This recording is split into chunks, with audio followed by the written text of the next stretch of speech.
Meio-dia mais 16 minutos, muito obrigado pela sua companhia, pela sua audiência. Estamos ao vivo nesta terça-feira. Vamos com as notícias do Legislativo, porque ontem foi dia da 31ª reunião ordinária. Os vereadores se reuniram para discutir e votar os 7 projetos que estavam na pauta. A Mirna Abreu acompanhou tudo e traz agora as informações, então seja bem-vinda e boa tarde, Mirna. Boa tarde, Gabriel. Boa tarde a você que assiste o Câmara Notícia. Nós tivemos na 31ª reunião ordinária, entre os projetos aprovados, 2 de autoria do prefeito que foram discutidos pela primeira vez no plenário. Um trata da inclusão de Campinas para aderir ao Sistema Nacional do Esporte.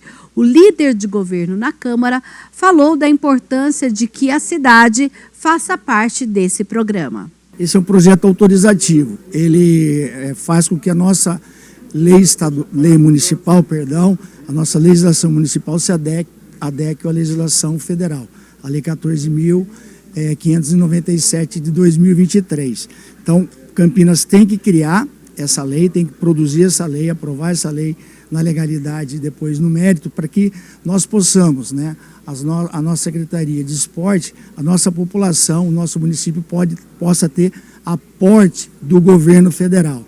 Isso também traz todo um incremento, a possibilidade de qualificar melhor os nossos esportistas, ou não esportistas de alto rendimento, mas também aquelas pessoas que praticam o esporte. Fomentar o esporte, seja na base, fomentar o esporte, seja no bairro, fomentar o esporte, seja nas nossas escolas públicas, com recursos federais, com uma formação de profissionais de forma adequada, com toda a expertise daquilo que seria importante, que é importante não só para nossas crianças, para os nossos jovens e também para os nossos adultos. Um outro projeto também discutido pela primeira vez pelo plenário foi o de autoria do prefeito que reestrutura uma lei de 2008, ou seja, altera essa lei que trata do plano de cargos, carreiras e vencimentos da CETEC, Serviços Técnicos Gerais em Campinas. O vereador Arnaldo Salvetti falou dessa mudança, inclusive da importância desse projeto, dessa atualização. O projeto foi amplamente discutido na tribuna. Primeiro, eu acho que é mais do que justo, uma vez que esse plano de carreira da CETEC está bem atrasado. Eu acho que não vem numa boa hora para, inclusive, reconhecer o trabalho da CETEC e dos trabalhadores da CETEC. A gente sabe o que foi a pandemia, o que esse pessoal segurou na época com sentimento, com pessoas que estavam... não entendia direito, inclusive, a doença. Eles estavam ali de pronto para poder dar o auxílio à família, buscar aquele corpo querido que muitas vezes fazia parte da sua família, e eles não pararam, Então, são heróis. Então, eu acho que é a hora de a gente reconhecer esse pessoal que trabalha, tanto os motoristas, como os coveiros, como todo o pessoal que trabalha no cemitério. As 2 propostas devem ser discutidas novamente aqui no plenário em segunda votação. Se forem aprovadas, serão encaminhadas para a sanção do prefeito. A reunião completa pode ser conferida no canal da TV Câmara Campinas no YouTube e os detalhes de cada um dos projetos no site campinas.sp.leg.br. É com você aí no estúdio, Gabriel. Boa tarde. Boa tarde mais uma vez. Muito obrigado, Mirna Abreu, pelas informações. E olha só, eu tenho um convite para fazer a você. A Câmara de Campinas realiza no próximo dia 9 de junho, uma terça-feira, às 7 horas da noite, a audiência pública, que vai discutir o projeto de diretrizes orçamentárias para 2027. Vai ser conduzida pela Comissão de Finanças e Orçamento e vai ser discutido as metas e prioridades da administração pública municipal para o próximo ano. A sua participação, você que está nos assistindo, pode definir os rumos dos investimentos públicos da cidade. Por isso, participe, dê a sua opinião, sugestão. Para participar, você pode vir ao plenário da Câmara Municipal, entrada pela Avenida Engenheiro Roberto Mange, número 66, ou acompanhar a transmissão ao vivo aqui pela TV Câmara Campinas e fazer perguntas, sugestões no formulário do site campinas.sp.leg.br, dia 9 de junho, portanto, audiência pública importantíssima.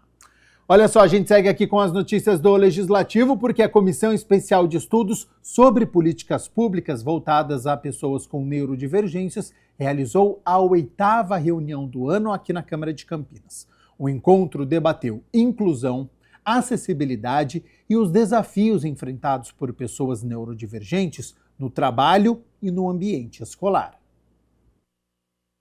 A reunião da Comissão de Estudos sobre Neurodivergências debateu a importância de ampliar o acesso à informação, ao acolhimento e aos direitos das pessoas neurodivergentes e suas famílias. É algo que a gente está sempre num processo de aprender mais, de conhecer mais e de, assim, sabendo que a gente não tem, talvez assim, poucas certezas, né? E muitas dúvidas, sobretudo sobre como o poder público pode garantir direitos, né, das pessoas com neurodivergências. Acho que esse é o principal aspecto. A nossa comissão de estudos, até, né, já conversando com a Marina, conversando com a Gabriela, né, ela tem muito esse caráter de pensar no que a gente chama de política integral, né, entendendo que as neurodivergências elas não estão relacionadas apenas à área da saúde, elas não são particulares à área da educação, elas compõem todo um cardápio de ações do poder público que envolvem justamente a garantia de direitos a todas as pessoas, né? Isso envolve geração de trabalho e renda, isso envolve cultura, isso envolve esporte, né? E são os temas que a gente está buscando tratar daqui hoje. A inclusão de pessoas com TEA no mercado de trabalho também esteve entre os temas discutidos. A procuradora do Trabalho pontuou que a invisibilidade ainda é um dos maiores desafios enfrentados por esse público. A verdadeira barreira que enfrentamos no mercado de trabalho ainda é uma barreira de invisibilidade. Essas pessoas, elas não são vistas e é um conceito que foi sendo ampliado recentemente, né, para garantir direitos a essas pessoas que antes nem mesmo eram consideradas pessoas com deficiência. Então, hoje em dia, nós temos ainda muito desconhecimento no mercado de trabalho para a verdadeira inclusão e retirada de barreiras dessas pessoas. Além disso, a gente também pensa muito no mercado de trabalho hoje, que é o que a gente vê mais, nas maternidades atípicas, vamos chamar assim, né? Que são aquelas pessoas, mães e pais, mas principalmente mães, e principalmente mães solo, que têm os filhos ou dependentes com deficiência, com uma neurodivergência, e precisam de adaptações no trabalho, não por conta de uma neurodivergência dela, mas de alguém que ela cuida. Professora de Educação Física, Gabriela Andretta, trouxe as barreiras pedagógicas e a importância da formação dos profissionais de educação. Então, para que pessoas com autismo, né, dependente do nível 1, 2 ou 3, eu preciso de estratégias de mediação. E para que eu tenha estratégias de mediação, eu preciso com que esse professor seja formado nessas estratégias. Não adianta eu só garantir 20% das minhas vagas, né, e não garantir que esse professor tenha essas estratégias de mediação dentro da sua prática. Conhecer, construir, incluir e transformar foram algumas das reflexões reforçadas durante a reunião. Dentro da perspectiva de que todos somos pessoas, né, e que a educação está olhando para as pessoas enquanto pessoas, e que todas as pessoas são diversas, né, e têm as suas aptidões, os seus talentos, os seus modos, né, de conviver e as suas deficiências, enfim. Não estou querendo aqui generalizar, viu, Wagner, mas um pouco dentro dessa percepção de que numa sala com 30 alunos, tendo 5 com deficiências ou tendo neurodivergências, É importante que todos estejam agregados numa sala de 30 alunos para que a gente possa tratar coletivamente, né? E a gente vai percebendo que coletivamente a gente dá conta, né, de uma maneira muito mais democrática, plural, diversa, né? De sermos todos, né? Estarmos todos juntos, né? Comissão das Pessoas com Deficiência ou Mobilidade Reduzida debate violência sexual contra pessoas com deficiência. A Comissão Permanente das Pessoas com Deficiência ou Mobilidade Reduzida da Câmara Municipal de Campinas, presidida pela vereadora Débora Palermo, realizou a 4ª reunião de 2026 para discutir a violência sexual contra pessoas com deficiência. É um assunto, nós estamos no mês de maio, né, que é o de enfrentamento e combate à violência sexual contra crianças e adolescentes, mas também estendemos para a pessoa adulta também, idosas, né, na comissão, porque ainda, André, as pessoas com deficiência são muito vulneráveis a abusos sexuais, exploração sexual. Então, é importante falar e informar, trazer maior número de informação para a sociedade, para todos que atendem e para as pessoas com deficiência também. O encontro também destacou o Maio Laranja, campanha nacional de combate ao abuso e à exploração sexual de crianças e adolescentes. O Maio Laranja, né, que é o Dia Nacional, do 18 de maio, é o Dia Nacional de Enfrentamento ao Combate ao Abuso e Exploração Sexual de Crianças e Adolescentes. Lembrando que foi devido a Araceli Crespo, uma criança de 8 anos que foi abusada, violentada, estuprada e morta, e sem que até hoje, em 1978, nunca houve punição aos agressores. Então, foi por isso que ficou dia 18 de maio, que foi a data que essa criança sofreu esses abusos. Então, o mês de maio é um mês de reflexão, de enfrentamento a essa violência absurda. Bom, inclusive também durante a reunião foi dito algo muito interessante, que antigamente falava-se em integração, né? Hoje mudou bastante, como vai mudando, é importante também rever os conceitos, né, vereadora? Sim, hoje, graças a Deus, a gente tem avançado, principalmente na questão da pessoa com deficiência. Antigamente, nem a escola eles frequentavam, né? Normalmente ficavam em casa, e hoje é obrigatório a frequência escolar de todas as crianças. Então, isso trouxe inclusão. Antigamente era integração, hoje eles têm direito a ter uma vida digna, participar de tudo, qualidade de vida. Então, e o trabalho nosso é esse, trabalhar para que cada dia mude e que eles tenham mais os direitos garantidos, tenham qualidade de vida, convivência com toda a comunidade, para que eles possam exercer uma cidadania plena. A reunião contou com especialistas, representantes do poder público, entidades de proteção e organizadores da sociedade civil para discutir formas de prevenção, acolhimento e enfrentamento da violência. Os dados sem ação não vai mudar a realidade de quem vive ou sofre violência. Então, toda vez que eu venho aqui, né, que a vereadora me chama, eu acho que é muito importante a gente, enquanto política pública, enquanto vigilância em saúde, está sabendo dos números e está podendo dialogar com todos os presentes aqui. É uma temática muito séria, muito difícil, e a gente não pode pensar só em rampa, elevador acessível, né? A gente tem que pensar em muito mais. A Lagoa do Taquaral pode ganhar mais tempo para esporte e lazer aos fins de semana. Uma indicação protocolada aqui na Câmara sugere fechar a via interna do parque aos sábados. A proposta ainda prevê estudos sobre os impactos da mudança no trânsito e no comércio da região.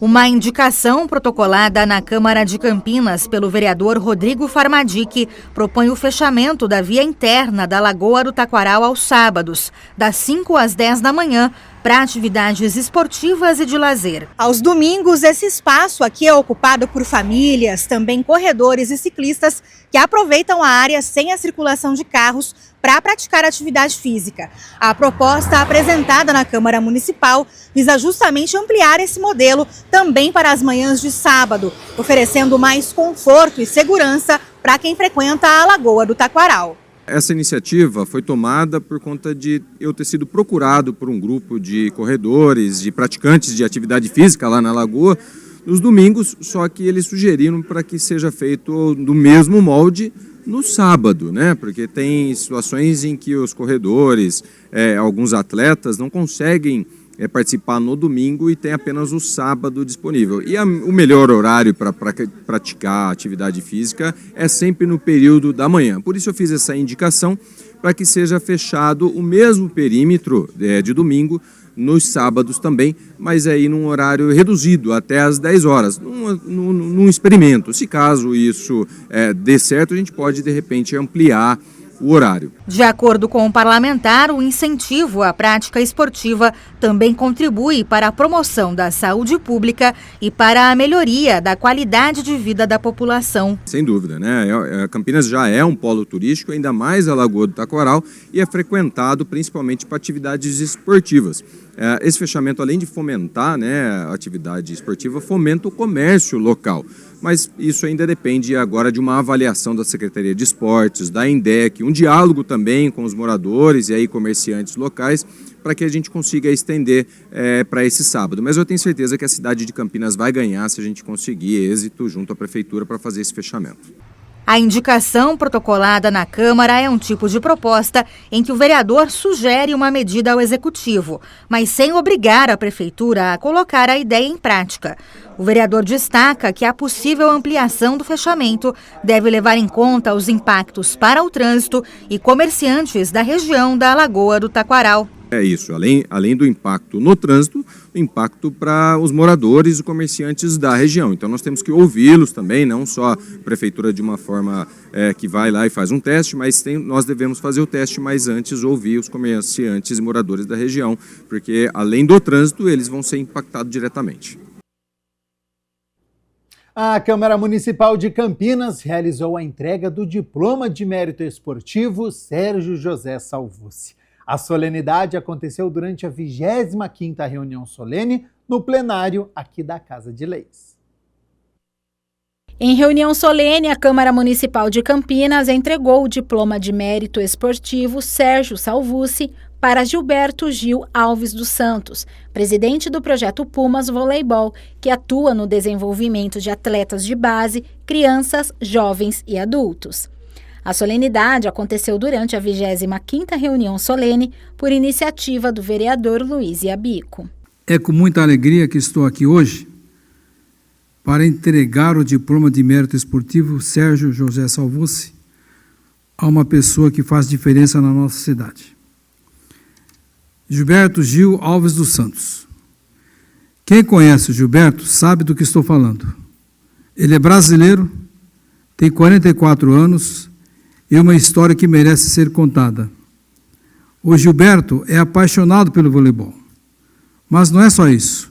Ele acredita que o esporte pode mudar a vida das pessoas e ele prova isso todos os dias. O Gilberto é treinador, é árbitro, é educador por vocação. Em cada partida, em cada treino, ele leva seriedade, profissionalismo e entusiasmo. A marca dele está por onde passa. E onde ele passa, fica um legado de respeito e de aprendizado. Estar na Câmara Municipal de Campinas não é apenas um protocolo. É a oportunidade de dar voz a um sonho que ganhou quadras e vem transformando vidas. Durante seu discurso, Gilberto fez questão de compartilhar os méritos da conquista.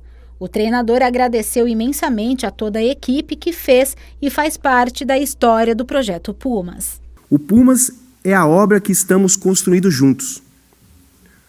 Olhar para a trajetória do Pumas é olhar uma obra construída com suor. Há seriedade, propósito e muito carinho. Ver o crescimento do Pumas, ver o brilho nos olhos de cada atleta que entra em quadra, defendendo as nossas cores, é a certeza que todo esforço vale a pena. E essa é a obra da minha vida. Ela continua sendo escrita todos os dias. Ninguém constrói um projeto da magnitude que o Pumas está sozinho e sem base sólida. E a base atende pelo nome de Família Pumas. Campinas, viva o vôlei! 12:36. Muito obrigado pela sua companhia, pela sua audiência. E a gente segue aqui com as notícias do Legislativo. O Passou pela Câmara de hoje relembra a criação da campanha Maio Amarelo aqui em Campinas. Você vai conhecer como surgiu o projeto aprovado pela Câmara Municipal em 2014, que transformou a mobilização por mais segurança no trânsito em lei aqui na cidade. A reportagem mostra ainda as ações educativas realizadas neste ano e destaca a importância da conscientização para salvar vidas. No Passou pela Câmara de hoje, você conhece o projeto de lei ordinária número 118 de 2014, que criou a campanha Maio Amarelo em Campinas. A proposta foi apresentada na Câmara Municipal em 7 de maio de 2014, pela Comissão de Mobilidade Urbana e Segurança Viária. O contexto era a criação da campanha Maio Amarelo em todo o Brasil pelo Observatório Nacional de Segurança. Você confere a partir de agora toda a tramitação deste projeto.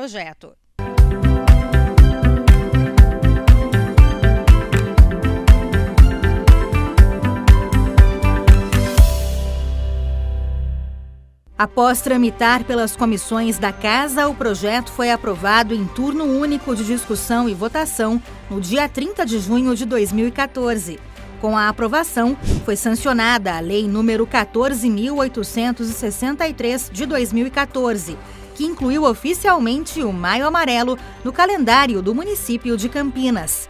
Anos depois, a lei foi regulamentada pelo Decreto 22.130, de 9 de maio de 2022, que detalhou a execução das atividades, definiu competências das secretarias envolvidas e organizou oficialmente o cronograma das ações do Maio Amarelo em Campinas. A regulamentação consolidou a atuação integrada entre a INDEC, a Secretaria Municipal de Transportes e outros parceiros da sociedade civil.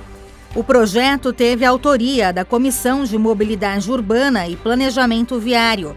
O vereador Carmo Luiz, então presidente da comissão, fala sobre a importância de oficializar o Maio Amarelo em Campinas e os impactos da lei ao longo dos anos.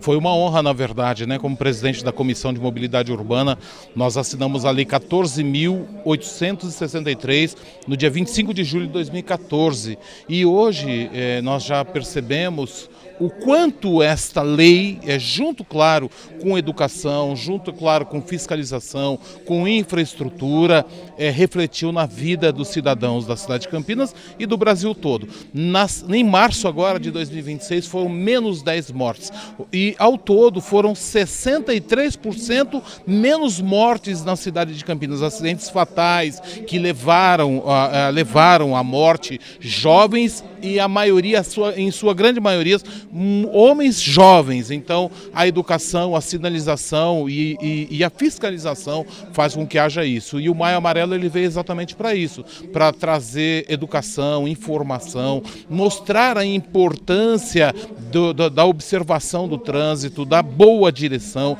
do cuidado do motociclista, do pedestre, do motorista no seu dia a dia em preservar. Campinas é uma cidade que é referência não apenas no Brasil, no mundo todo, e o Maio Amarelo, que foi assinado por mim na época como presidente, foi um dos passos dados no Brasil e especialmente na cidade de Campinas para que a gente pudesse hoje já estar colhendo os frutos de menos mortes no trânsito de Campinas. O município realiza anualmente uma programação especial durante o mês de maio, com ações de educação e conscientização no trânsito. Em 2026, o tema da campanha é No Trânsito, enxergar o outro é salvar vidas, com ações educativas voltadas aos pedestres, bafômetros educativos, campanhas em empresas e participação em eventos públicos ligados à mobilidade urbana. Uma das ações ocorreu no Ceasa Campinas, realizada pela INDEC e outros parceiros.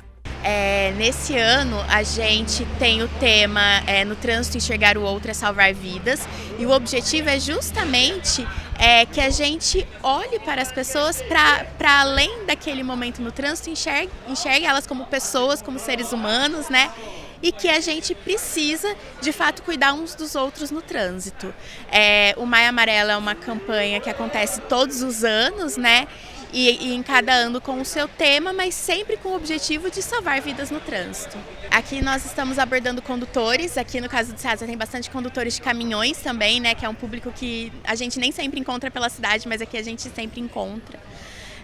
Então nós estamos abordando condutores de caminhões, motociclistas e também condutores de veículos.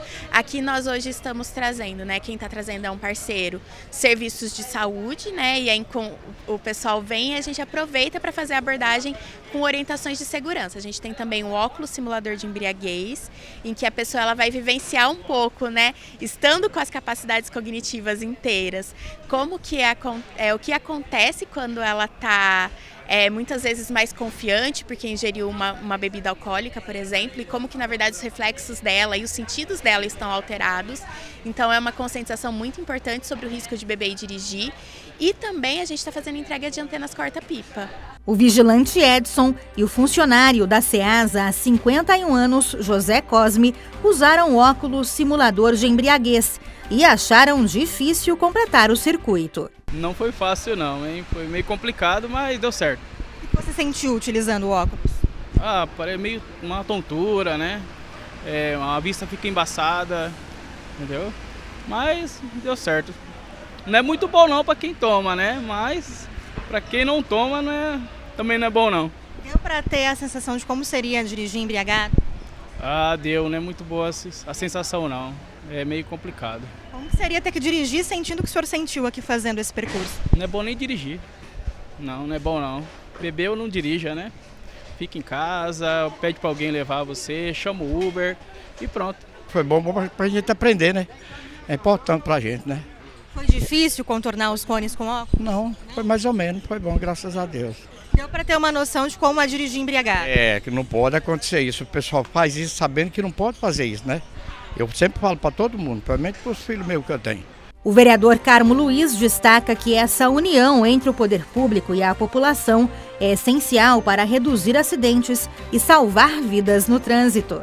É o trabalho que já vem sendo feito, né, com o próprio Maio Amarelo. O Maio Amarelo não é apenas uma data comemorativa, é um momento onde toda a sociedade em conjunto, tanto o poder público quanto o privado, se une no sentido de mostrar ao cidadão que ele também tem responsabilidade, que é fundamental que ele também preste mais atenção no próprio trânsito. E junto com isso, claro, vem infraestrutura, que também é feito neste Maio Amarelo, mostrando os gargalos. Nós temos um exemplo, a John Boy Dunlop. A John Boy Dunlop foi uma das vias que tinha maior índice de acidentes na cidade de Campinas. A sua boa sinalização, a melhora na infraestrutura, a educação, que foi fundamental, porque houve educação no semáforo, falando com os trabalhadores, com os moradores, com os cidadãos, fez com que o índice da John Boy Dunlop, que era uma das avenidas mais fatais da cidade, diminuíssem, ou seja, isso é importante não apenas na John Boy Dunlop, mas em todas as avenidas e rodovias. É preciso que nós nos unamos no sentido de fazer com que haja mitigação, ou seja, que nós não tenhamos mais tantas mortes no trânsito quanto tivemos no passado. Campinas já bateu um recorde agora em 2026 e o nosso grande objetivo é utópico, mas que nós pudéssemos zerar o número de mortes na cidade de Campinas.